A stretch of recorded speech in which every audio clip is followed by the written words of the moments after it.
He was the Lion of the Senate, with a career spanning 46 years and a nearly unmatched record of legislative achievements. Elizabeth Warren kicked off her 2020 presidential campaign. He would be senator from Massachusetts uninterrupted for the next 47 years.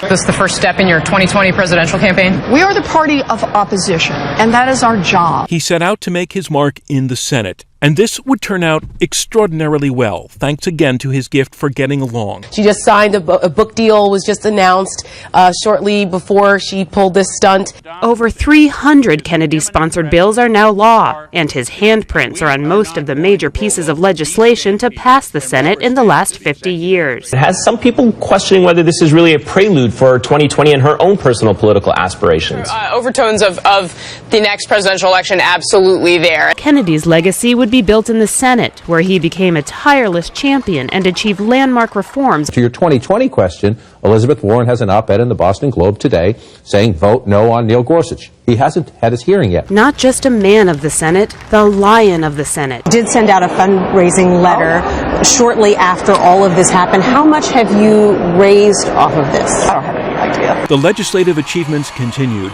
The New York Times reports tonight that Ms. Warren is considered a very early frontrunner for 2020. He dedicated his life to the institution and thereby being able to become one of the most effective members of the United States Senate. She's clearly running for president. Might have been her 2020 announcement. A man who colleagues say may just be the last of his kind.